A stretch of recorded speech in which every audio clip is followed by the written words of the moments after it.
സുബി തുടരുക വളരെ വിശദമായാണ് ഈ സംഭവങ്ങൾ വിവരിച്ചത്. സുബിയിലേക്ക് തിരികെ എത്താൻ സുബി അവിടെ തന്നെ തുടരുക. മറ്റു വാർത്തകൾ കൊച്ചിയിൽ നിന്ന് വരാനുണ്ട്. നമുക്കൊന്ന് തിരുവനന്തപുരത്തേക്ക്. തിരുവനന്തപുരമാണ് ഇന്നും പ്രധാന വാർത്താ കേന്ദ്രമാവുക. നിയമസഭ തന്നെയാണ് ഏറ്റവും ശ്രദ്ധാകേന്ദ്രമായിട്ട് നമുക്ക് കേന്ദ്രം കണക്കാക്കാനുള്ളത്. ഡാൻ കുര്യൻ ചേരുകയാണ്. Dan Kurian, good morning. ഞങ്ങൾ കേരള കലാമണ്ഡലത്തിലാണുള്ളത്. അവിടെ ആണെങ്കിൽ പ്രക്ഷോഭവും പ്രതിഷേധവും വാക്പോരും ഒക്കെയാണ് അരങ്ങ് തകർക്കുന്നത് തിരുവനന്തപുരത്ത്, പ്രത്യേകിച്ച് നിയമസഭയിൽ.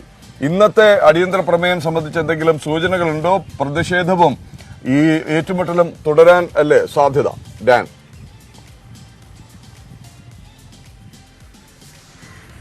തീർച്ചയായിട്ടും good morning Pradeep and Anumod. ഇന്നും തലസ്ഥാനത്ത് വാർത്തകൾക്ക് പഞ്ഞമുണ്ടാകില്ല.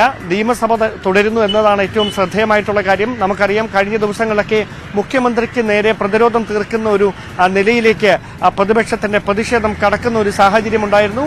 മാത്യു കുഴൽനാടൻ MLA അടക്കം മുഖ്യമന്ത്രിക്ക് നേരെ ഉയർത്തിയ വിമർശനങ്ങൾ സഭയിൽ വലിയ വിമർശനങ്ങൾക്കും വാഗ്വാദങ്ങൾക്കുമൊക്കെ വഴിവെച്ചിരുന്നു. അതിന്റെ തുടർച്ച തന്നെയാകും ഇന്നും നിയമസഭയിൽ ഉണ്ടാകുക എന്നാണ് വിവരം. ഒരുപക്ഷെ അടിയന്തര പ്രമേയമായി വരാൻ സാധ്യതയുള്ള കാര്യം, സംസ്ഥാനം വലിയ പ്രതിസന്ധിയിലൂടെ, ധനപ്രതിസന്ധിയിലൂടെ കടന്നു പോകുമ്പോഴും കേന്ദ്രത്തിൽ നിന്ന് കേരളത്തിന് ലഭ്യമാകാനുള്ള വിഹിതങ്ങൾ മേടിച്ചെടുക്കുന്നതിൽ സംസ്ഥാന സർക്കാർ പരാജയപ്പെട്ടിരിക്കുന്നു എന്ന കാര്യം ഒരുപക്ഷെ പ്രതിപക്ഷം അടിയന്തര പ്രമേയമായി കൊണ്ടുവന്നേക്കാം എന്ന സൂചനകളാണ് ലഭിക്കുന്നത്. എന്തായാലും ലൈഫ് മിഷൻ കോഴയുമായി ബന്ധപ്പെട്ട വിഷയങ്ങൾ അടക്കം സഭയെ ഇന്ന് വീണ്ടും പ്രക്ഷുബ്ധമാക്കിയേക്കും എന്ന സൂചനകൾ തന്നെയാണ് നമുക്ക് പ്രതിപക്ഷ കക്ഷി നേതാക്കളിൽ നിന്ന് ലഭ്യമാകുന്നത്. പ്രദീപ്.